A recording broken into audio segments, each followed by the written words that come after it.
चौपाल देखने वाला सबला दर्शका ने राम राम सा। नारी शक्ति विकास की साथी। जी हाँ, आज की चौपाल में आपा चर्चा कर रहा है नारी शक्ति विकास की साथी के ऊपर। जब एक बेटी को जन्म होवे तो इन्हें जन्म लेबा को अधिकार होवे, बीके बाद भी को समान लालन पालन होना चाहिए, बिने स्वास्थ्य सेवाएं जो है वो सही मिलनी चाहिए, बिने शिक्षण व्यवस्था भी सही होनी चाहिए। यानी आपा यूं कहा कि बेटी का जन्म लेते ही बीके समानता को अधिकार मिलना चाहिए। अब ऐसी कौन कौन सी चीज़ें हैं जो एक महिला ने आगे आबा से रोके हैं? यानी अगर आप महिला सशक्तिकरण की बात करा तो ऐसी कौन कौन सी परेशानी महिला ने आगे बढ़वा में आया है? शिक्षा आजकल हर व्यक्ति ने मिल रही है, महिलावां ने भी मिल रही है और इको जोर भी है, लेकिन अपनी शिक्षा को सही उपयोग करना एक बेटी ने आवश्यक रूप से आना चाहिए। जी हाँ, आज की चौपाल में आप आ ही चर्चा करेंगे और चर्चा करवा के लिए मैं आमंत्रित किया है अंजलि भाटिया जी ने, जो कि उप प्राचार्य हैं SS Jain Subodh law college में। अंजलि जी था को बहुत बहुत स्वागत करा है चौपाल में। नमस्कार सभी दर्शकों जो हमें देख रहे हैं, बहुत बहुत नमस्कार। बीके साथ ही मैं आमंत्रित किया है एक शिक्षिका ने जो कि एक कवित्री भी है, ममता जाट जी। ममता जी था को भी बहुत बहुत स्वागत चौपाल में। नमस्कार, आप सभी का हार्दिक अभिनंदन और आप सभी का बहुत बहुत धन्यवाद, आप हमें देख रहे हैं। जी हाँ, कि नारी शक्ति विकास की साथी पे जब आप चर्चा करा हाँ तो नारी शक्ति का मायना काई हो सका आ का बारे में भी जाना, यानी महिला सशक्तिकरण की अगर बात करा तो सशक्तिकरण का मायने काई है। अंजलि दी था से जानना चाहा कि सशक्तिकरण आपकी नज़र में काई हो सके?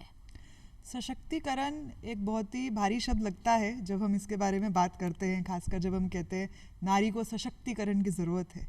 नारी अपने आप में शक्ति का ही रूप होती है, तो सशक्तिकरण तो हम कैसे करेंगे?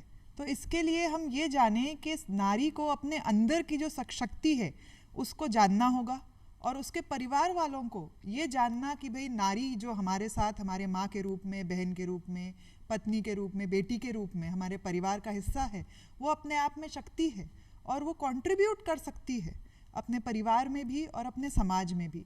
तो जब परिवार इन चीज़ों को समझेगा और नारी खुद अपने आप के शक्ति के अनुरूप को समझेगी, तभी हम नारी सशक्तिकरण के राह पे आगे बढ़ पाएंगे। बिल्कुल सही बात है।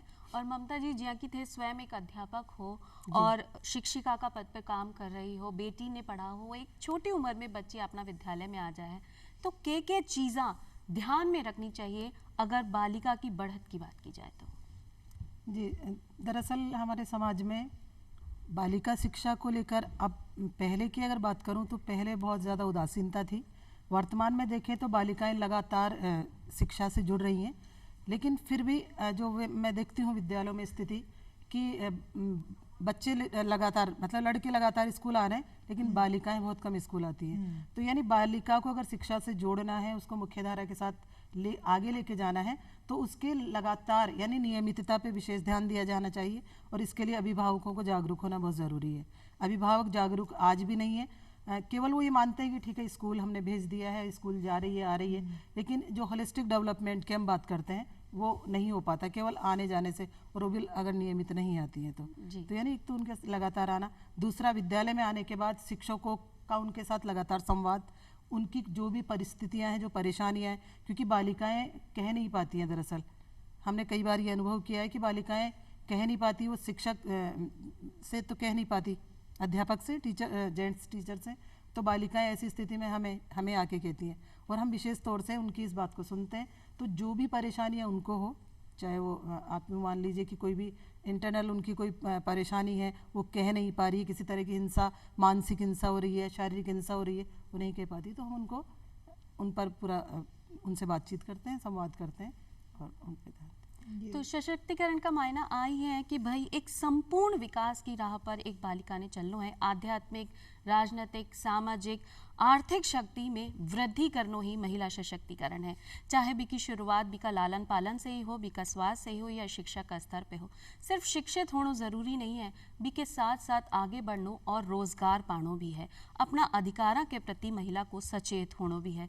तो जब अधिकारा की बात आए तो अपनी सरकार की तरफ से या अपनी व्यवस्था की तरफ से ऐसा बतेरा कानून बना है, अधिकार बना है एक बालिका के लिए, तो बी का बारे में जाना है कि अंजलि जी ऐसा कौन कौन सा अधिकार है जो खास करके सिर्फ और सिर्फ बालिका या महिला के लिए ही बनेड़ा है?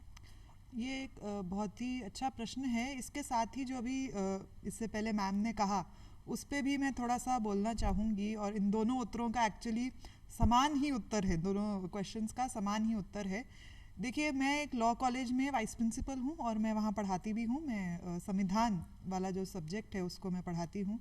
मैंने ये देखा है कि जब बालिकाएं फर्स्ट टाइम 12th पास करके, क्योंकि BA LLB का 5 वर्षीय पाठ्यक्रम हम लगाते हैं, तो 12th पास बालिकाएं आती हैं, तो उस समय जब वो स्कूल पास आउट करके आती हैं तो जैसा मैडम ने अभी कहा, कई बार वो बता नहीं पाते, वो खुले हुए नहीं होते, बोल नहीं पाते हैं। तो एक लॉ करने का सबसे अच्छा जो सॉल्यूशन रहता है, लॉ करने के बाद बच्चे को बोलना ज़रूर आ जाता है, क्योंकि हम उनके पीछे पढ़ते हैं कि भाई क्लास में बोलिए, आप एक्टिविटीज़ में पार्ट लीजिए, आपको लॉयर बनना है तो बोलना पड़ेगा। तो मेरे को ऐसा लगता है जहाँ आज तक हम ये कर रहे थे 12th के बाद सिर्फ BA कर लो, BSc कर लो, उसकी जगह अगर हम उनको किसी प्रोफेशन की ट्रेनिंग कराएंगे तो अपने आप उनमें ये होगा कि भाई इसके बाद रोज़गार आसान हो जाएगा। अगर हम बच्चियों को जो है जैसे बिज़नेस की ट्रेनिंग कराएंगे, हम BBA कराएं, उसके बाद MBA कराएं, और लॉ एक बहुत ही अच्छा फील्ड है, इन सबको अगर हम प्रोफेशन को डेवलप करेंगे और लड़कियों को ये एक अच्छा ऑप्शन मिलेगा, तो फिर वो इसमें अपने आप को रोज़गार के लिए भी तैयार कर पाएंगी और वो एक बढ़िया चीज़ रहेगी। उसमें भी आप सशक्तिकरण के बहुत सारे मायने ढूंढ सकते हैं।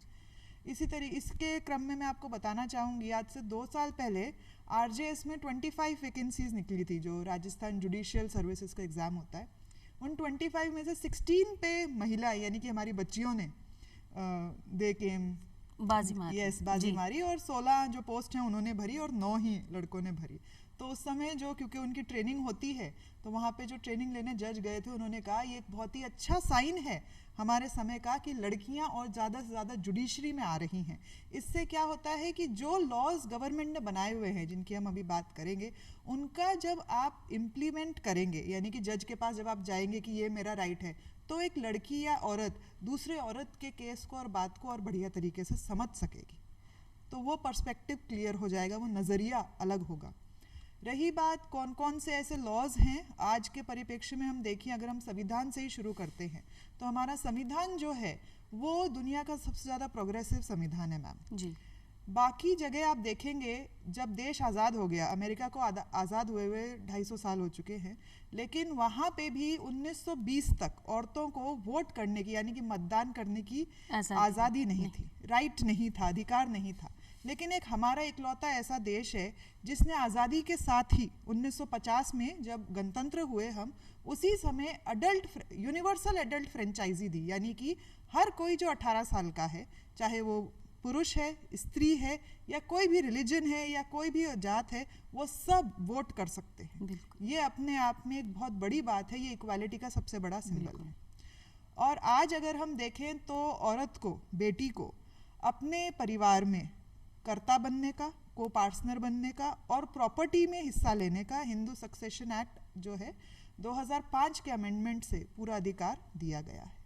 और साथ ही जब हम बात करते हैं, जब रोज़गार मिलता है, वो ऑफिस जा रही हैं, तो ऑफिस जाके भी उनका जो आप कह सकते हैं देखभाल है, वो एम्प्लॉयर को भी करनी पड़ेगी। तो वहाँ पे मैटरनिटी रिलीफ एक्ट जो है वो एप्लीकेबल है, कॉन्ट्रैक्ट लेबर एक्ट उनके लिए एप्लीकेबल है, और prevention of sexual harassment and work place act वो भी एप्लीकेबल है। और उन सभी के अंडर महिला को सुरक्षा मिल रही है ताकि वो बाहर जाए, काम करे, रोजगार करे। जी, और आ जो अधिनियम है इका बारा में भी आप दोबारा चर्चा करांगा। और जिया कि एक महिला ने आगे बढ़वा में कौन कौन सी परेशानी आवे है इका बारा में भी चर्चा करा, क्योंकि जब अपनी परेशानी सामने आएगी तो सीधे सीधे अधिकारों से आप संबंध जोड़ लेगा, तो आपने समझ आएगा कि आपने जो अधिकार है वो अपनी सारी परेशानियों का हल निकाल सकें। तो ऐसी कौन कौन सी परेशानी एक बालिका, एक महिला ने आगे आवे में आ रही है? दरअसल महिलाओं को लेकर या बालिकाओं को लेकर हमारे समाज में एक विशेष प्रकार की एक सोच बनी हुई है कि महिलाएं जो है शिक्षक बने तो ज़्यादा सही है। मतलब मैंने अक्सर सुना है समाज में और देखा भी है कि महिलाओं को अक्सर ये कहा जाता है कि आप शिक्षक बनिए, क्योंकि शिक्षक ही एक ऐसा जॉब है जहाँ आप सुरक्षित हैं। तो एक तो ये भी बहुत बड़ा रीज़न है महिलाओं को आगे बढ़ने में, है ना, क्योंकि उनके कई क्षेत्र हैं जहाँ वो जाना चाहती हैं, अपने जो कौशल है, अपने हुनर है, उनको आजमाना चाहती हैं। लेकिन अक्सर ऐसा होता है कि उनको ये कह के रोक दिया जाता है। और इसके पीछे जो कारण है पूजा जी, वो ये है कि ये माना जाता है हमारे समाज में कि महिलाएं मानसिक रूप से कमज़ोर होती हैं, शारीरिक रूप से कमज़ोर होती हैं और बौद्धिक स्तर पे भी वो इतनी परिपक्व नहीं होती, जबकि ऐसा नहीं है। शारीरिक रूप से ज़रूर वो कमज़ोर हो सकती है और इसके पीछे भी जो एक बहुत बड़ा कारण है जो जिसे हम कहते हैं कि जेंडर संवेदनशीलता की कमी होना, यानी जो एक बराबरी का अधिकार है बच्चे को, खाने पीने का जो अधिकार बचपन से होना चाहिए, वो कहीं ना कहीं बालिकाओं के साथ भेद किया जाता है। तो ये एक बहुत बड़ा रीज़न है कि वो बच्चियां जो है शारीरिक रूप से कमज़ोर रह जाती है, Nutrition लेकिन नहीं मिल रहा उनको उनको बौद्धिक घर स्तर पे कमज़ोर कहना और उनको मानसिक स्तर पर उनको कमज़ोर कहना, ये मेरे नज़रिए से तो ठीक नहीं है। ये आगे बढ़ने से महिलाओं को रोकता है, ये बहुत बड़ा एक कारण है।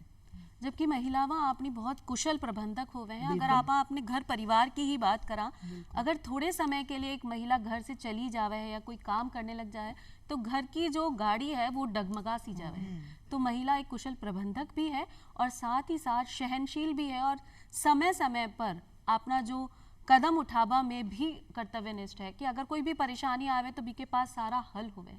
लेकिन कहीं ना कहीं आपने समाज की जो सोच है बी में बदलाव की ज़रूरत है। जी, वो उसमें भी ज़रूरत है। और एक रीज़न और बहुत बड़ा एक ये जो महिलाओं की सुरक्षा को लेकर है, बालिकाओं की सुरक्षा को लेकर, जैसे जो अभी मैंने पिछली बात कही कि शिक्षक की ही क्यों बनना पसंद करते हैं समाज में, इसका रीज़न है कि वो ये मानते हैं कि शिक्षक के रूप में वो सुरक्षित है, क्योंकि वहाँ पे एक समय होता है निश्चित, सुबह जाना है और 4 बजे 10 बजे जाना है और 4 बजे वापस आना है। अन्य जो जॉब है उनमें लंबे समय तक उसको ऑफिस में रहना रहता है, रात में भी कभी आना होता है, तो कहीं ना कहीं वो सुरक्षा की दृष्टि से भी इस ये प्रश्न जो है वो आता है। हालांकि ये नहीं आना चाहिए कि हम एक तरफ तो बात करते हैं सुरक्षित हैं बच्चियाँ, बालिकाएं सुरक्षित हैं, महिलाएं सुरक्षित हैं, हमने इतने कानून और इतने अधिकार बना दिए हैं, इतने अधिकार इनको दे दिए, लेकिन फिर भी आज भी उन अधिकारों का जो एक उपयोग है समाज में वो नहीं हो रहा है, क्योंकि महिलाओं को जी हाँ, कि कमजोर माना आपकी जा रहा है। बात है कि महिला कार्यस्थल पर सुरक्षित नहीं है। बी के लिए भी आपने पास एक अधिकार है, जो कार्यस्थल सुरक्षा को अधिकार है, वो एक बार अपना दर्शकों ने बताओ कि बी में महिला क्या सुरक्षित रह सके है। आप मेरे ख्याल से prevention against sexual harassment act की बात कर रहे हैं, जिसको हम पॉश कहते हैं।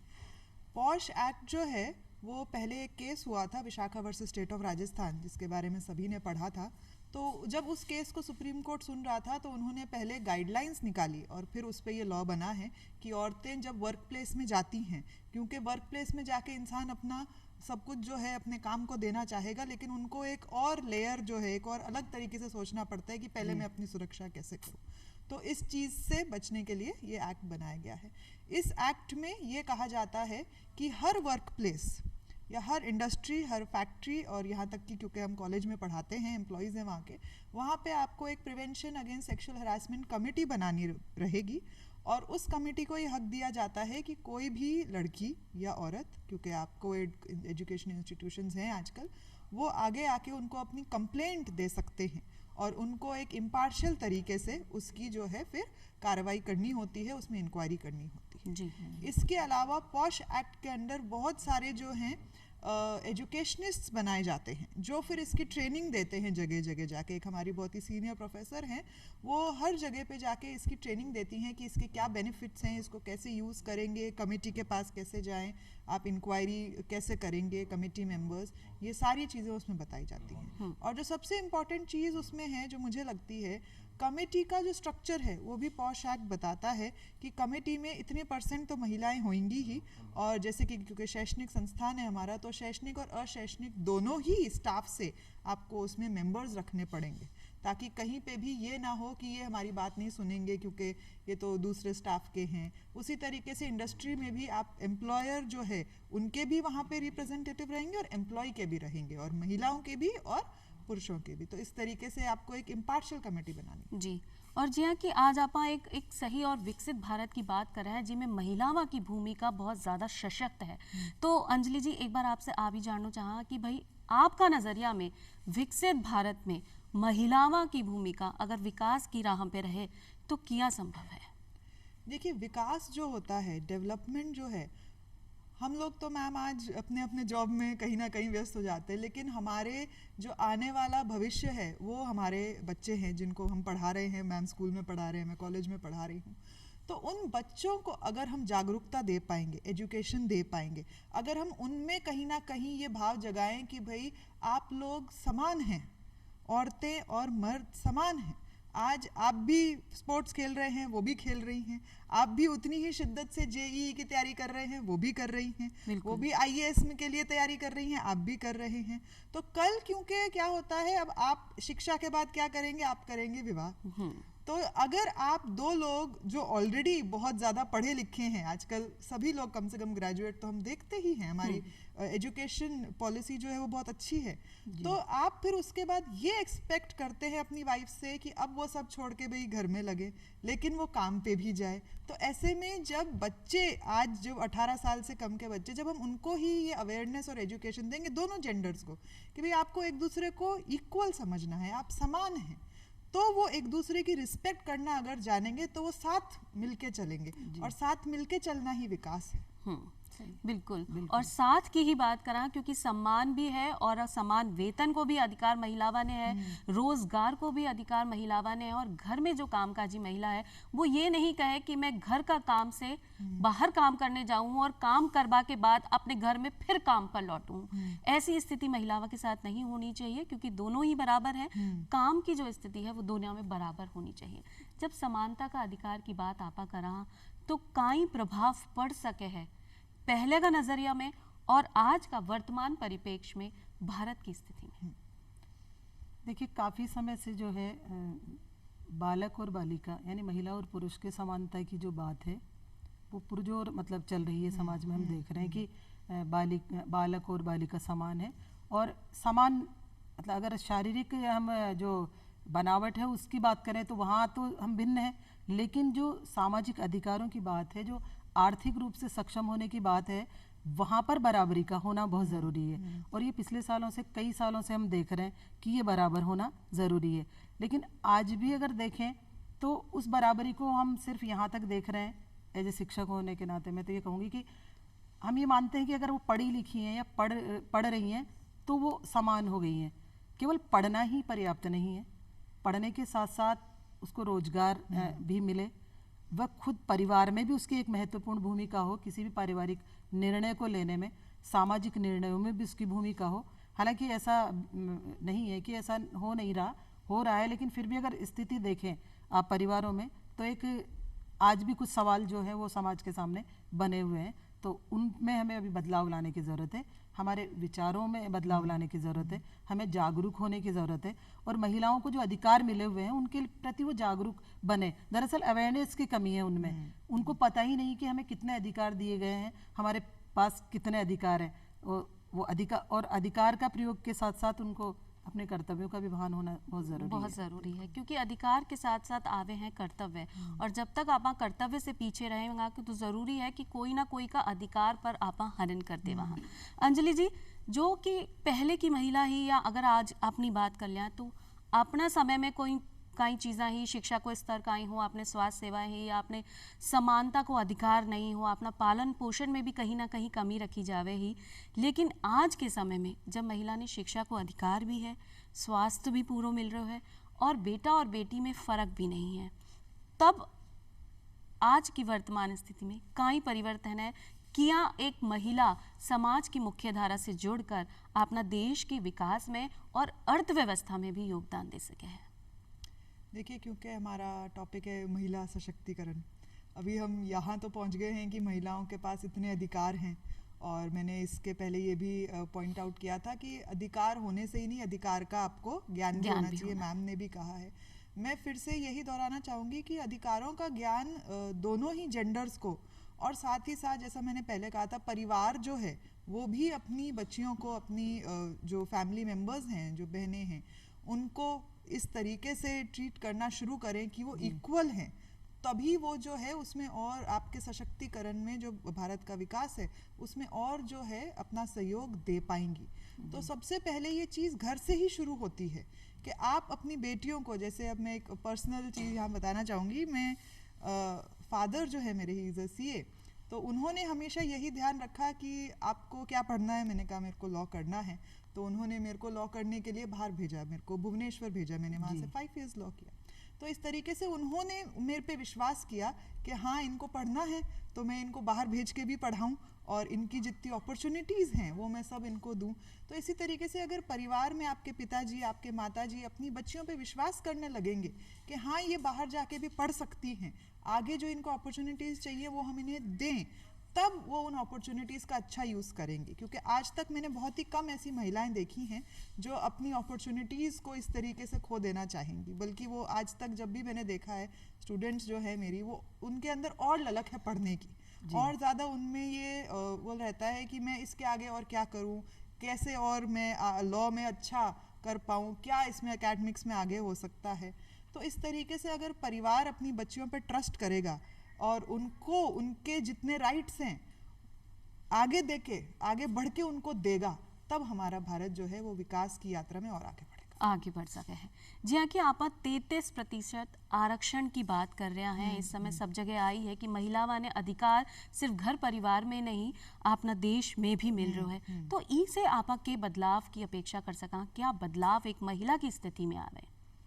मैंने जैसे अभी कहा भाई RJS बहुत सारी बच्चियों ने निकाला, अब हम उनको बुलाते हैं और वो जो है अपना एक्सपीरियंस शेयर करती हैं और स्टूडेंट्स उससे इंस्पायर होते हैं और ज़्यादा पढ़ते हैं और RJS की तरफ जाते हैं। उसी तरीके से आप देखिए आज अगर हम पार्लियामेंट में और ज़्यादा महिलाओं को देख पाएंगे तो क्या हम भी इंस्पायर नहीं होंगे कि भाई हम भी इस तरीके इस पथ पे चले।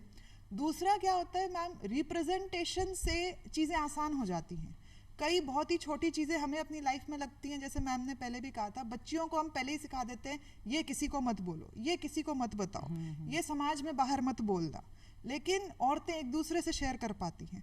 तो अगर हमारा ज़्यादा रिप्रेजेंटेशन विधानसभा लेवल पे और संसद लेवल पे महिलाएं करेंगी तो हम अपनी बातें शायद और अच्छे तरीके से संसद तक पहुंचा पाएंगे। तो वहाँ पे भी एक बहुत अच्छी जो विकास यात्रा है औरतों के लिए वो शुरू हो सकेगी। बिल्कुल सही है कि अधिकार सिर्फ अपना घर परिवार में नहीं, अपना समाज में ही नहीं, अपना देश में भी एक नारी ने अधिकार मिल रहा है।